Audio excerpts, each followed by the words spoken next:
Halo Jo, baik lagi sama gua Marbun, kreator Kangkir. Gua nggak perlu bahas lagi ya kenapa gua manggil lu semua Jo. Itu udah ada di konten Instagram Kangkir. Dan di sini gua bakal ngebahas tentang Industri 4.0 atau part keduanya dari konten yang judulnya Berubah atau Mati. Jadi gua sorry banget guys, baru bisa bikin konten lagi yang lanjutannya part 2 ini. Karena gue lihat materinya padat banget, gue jadi bingung kalau mau bikinnya dalam bentuk foto dan konten gambar di Instagram Kangkir. Jadi gue bikinnya di video. Dan buat kalian yang baru gabung, selamat datang. Kalian bakal belajar teknologi bersama gue dan kawan-kawan gue yang punya produk inovasi teknologi. Jadi kalian suka dengan konten ini, kalian bisa like, dan kalau kalian punya teman yang millennials juga yang perlu tahu tentang perkembangan teknologi di Indonesia, silakan kalian share ke teman-teman kalian yang millennials, karena ke depan perkembangan teknologi bakal sangat pesat. Berapa kali itu tadi sangat ya? Ya jadi gitu ya guys. Oke. Kalian yang belum subscribe, kalian subscribe dulu. Pokoknya video ini kalian udah harus subscribe karena ke depannya bakal banyak tentang teknologi yang dibahas bersama gue dan teman-teman gue. Oke, lanjut. Jadi video kali ini adalah lanjutan tentang transformasi industri atau berubah atau mati judulnya ya. Ini part 2-nya. Jadi gue bakal lebih intens lagi, lebih dalam lagi gimana perubahan industri ini membawa ke perubahan ke kita juga, ke kehidupan kita. Oke, lanjut dari yang pertama itu industri 1.0. Industri itu mulai ada sejak ditemukannya, gua kayak ceritain dongeng ya. Sejak ditemukannya mesin uap pertama di dunia, itu di tahun 1761. Jadi di awal penemuan itu sangat heboh ya. Itu penemuan yang sangat bersejarah. Jadi di mana mesin itu bisa membantu beberapa pekerjaan rumit manusia. Dan walaupun itu nggak efisien banget, jadi efisiensinya sangat rendah ya. Jadi mesin motor bakar yang kita tahu dipakai maksudnya bukan di motor doang, di sepeda motor bukan, di mobil juga yang pakai bensin lah. Mesin bensin itu efisiensinya ada di angka 60-70%, karena sisanya energinya itu berubah menjadi energi panas, karena kan ada gesekan dari piston ke silinder bloknya. Nah, itu berubah menjadi energi panas. Jadi energi yang kepakai itu antara 60-70% aja. Nah, dulu waktu penemuannya masih mesin uap, yaitu pakai bahan bakar batu bara, itu efisiensinya lebih rendah lagi. Tapi itu termasuk penemuan yang sangat-sangat bersejarah ya. Jadi banyak yang mencoba untuk memanfaatkan mesin uap itu untuk bisa membantu pekerjaan. Jadi yang familiar pasti sama kita semua yaitu kereta uap ya. Jadi lambat banget kan tuh kereta.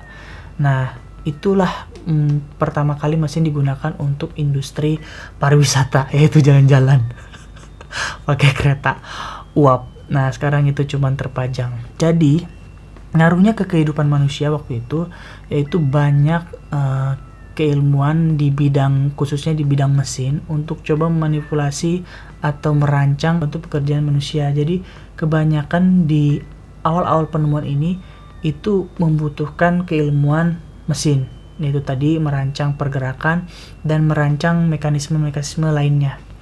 Nah, setelah itu lanjut ke industri 2.0. Industri 2.0 ini dimulai waktu pertama kali temukannya energi listrik. Karena kita tahu, sebagai perbandingan lagi, jadi di motor bensin, di mesin bensin itu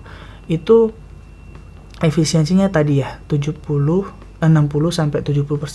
Di motor listrik 90%. Pokoknya di atas 90 malah. Nah, itu digunakan untuk melakukan banyak hal di industri. Jadi karena efisiensi yang tinggi itu, beberapa industri menggunakan motor-motor listrik atau yang paling familiar itu dinamo untuk membantu pekerjaan mereka. Nah, ini berhubungan dengan listrik. Jadi kebanyakan waktu industri 2.0 ini membutuhkan banyak engineer atau sarjana elektro yang berhubungan dengan listrik, gimana mereka harus bisa merancang energi listrik yang konvensional yang biasanya dipakai di tegangan 220, itu harus mereka rancang untuk bisa masuk ke komponen-komponen kayak dinamo yang kecil-kecil gitu. Nah, itu dibutuhkan banyak sarjana elektro. Oke, itu di tahun penemuan listrik itu di tahun 1960 sampai 1970. Jadi cuman 10 tahun nih industri 2.0.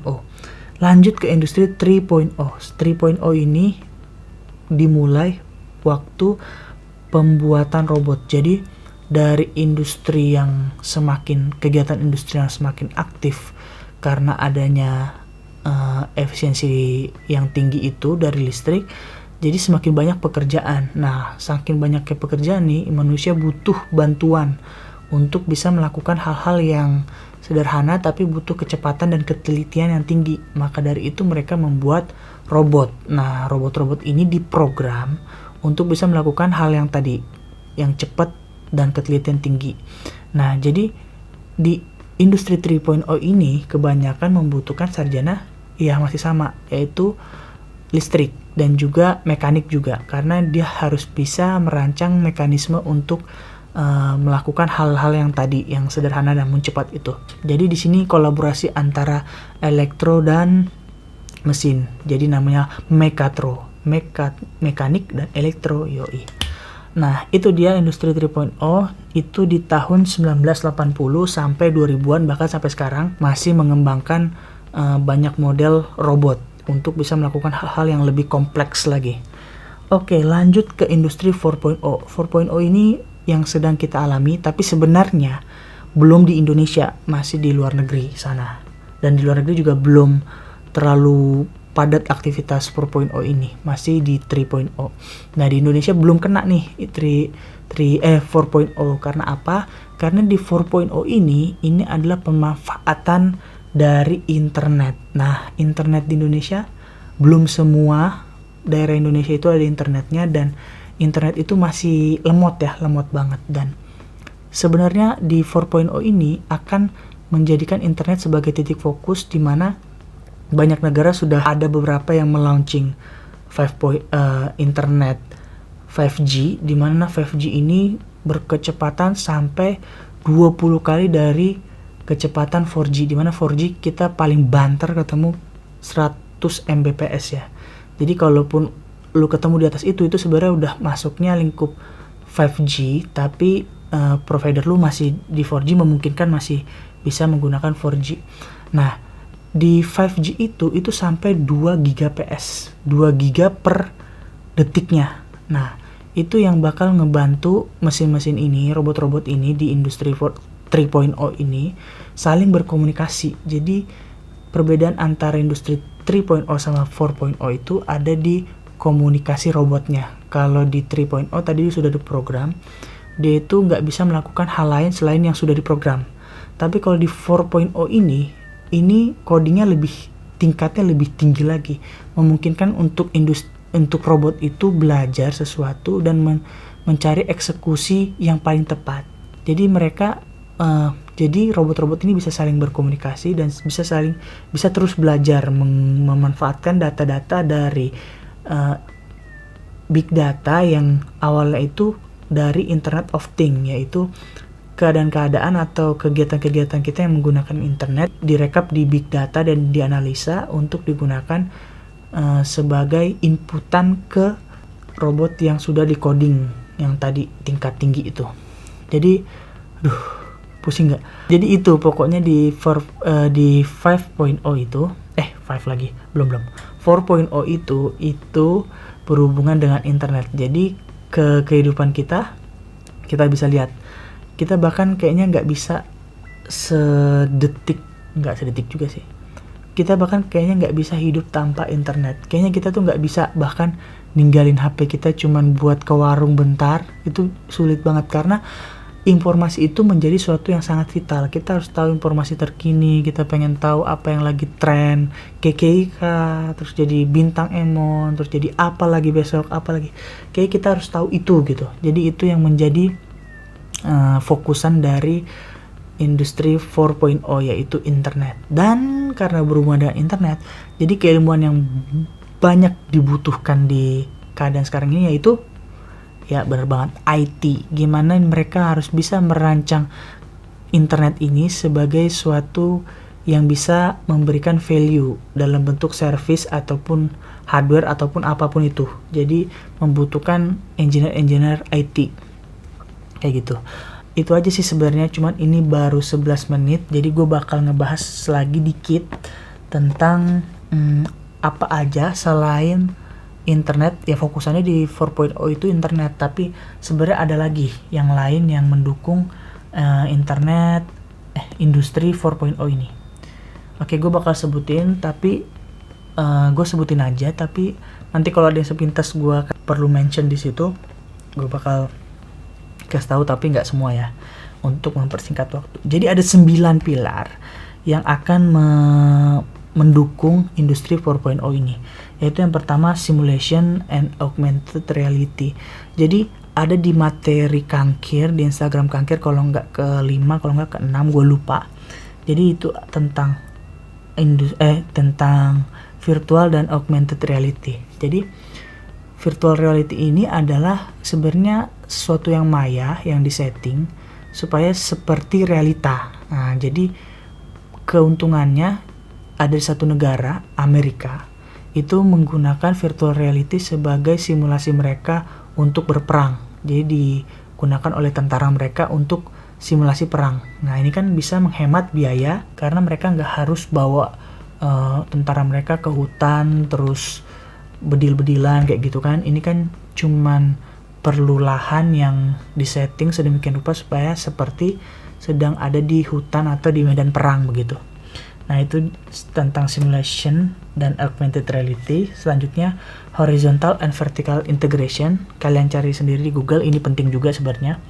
Terus industrial internet of things. Jadi seperti yang tadi gue sebutin, bahwa internet akan menjadi vital di masa depan, dan internet ini akan merekap semua kegiatan kita yang akan direkap di dalam big data dan dianalisa untuk memprediksi tren apa yang akan terjadi di masa depan. Dan jadi itu sebagai data untuk industri membuat inovasi-inovasi yang baru gitu. Lanjut ke cyber security, cari di Google, terus masuk ke cloud. Terus yang keenam itu additive manufacturing, ini kata lain dari 3D printer. Terus supply chain, terus selanjutnya teknologi big data, terus yang terakhir teknologi yang tadi gue sebut, autonomous robot. Yaitu 3 teknologi itu ya. Ada AI dalamnya, Internet of Things, dan big data, dan robotnya sendiri. Oke, jadi itu aja guys. Kalau kalian ngerasa materi ini sangat-sangat bermanfaat, kalian like dulu untuk kalian, baru kalian share ke teman-teman milenials yang lain. Karena kita nggak bisa menahan perkembangan teknologi ini. Ini bakal diakselerasi sangat-sangat cepat. Jadi materi selanjutnya setelah ini, yaitu kawan gue yang punya teknologi yang gila banget, dia bakalan mengakselerasi lebih cepat lagi guys. Jadi dia bakal mencoba memberikan pengetahuan edukasi tentang teknologi ini dari yang nggak bayi juga sih, dari anak yang masih SD. Itu bakal diajarin tentang teknologi guys. Kalau lu penasaran, lu subscribe biar nanti langsung ada notifikasinya di handphone lu bahwa gue udah kasih video yang baru dan itu berhubungan tentang teknologi lagi bersama rekan gue. Jadi kalian subscribe dulu baru kalian share. Di sini kita bakal banyak belajar tentang teknologi bersama gue dan teman-teman gue yang lain. Oke, gitu aja guys. Thank you banget udah mau nonton sampai habis materi gue, dan thank you banget udah mau support di Instagram juga. Lu like, lu komen biar naik interaksi, masuk ke explore-nya teman-teman yang lain, dan mereka juga jadi follow, terus mereka tahu banyak tentang perkembangan teknologi di Indonesia. Oke, sampai ketemu di video selanjutnya bersama rekan gua, dan banyak banget sebenarnya belum gua lemparin karena ya belum timingnya aja. Jadi nanti bakal gua lemparin, dan kalian mending subscribe aja daripada ketinggalan informasi dan kalian nggak nggak update nih tentang teknologi. Oke gitu aja guys, thank you banget, bye.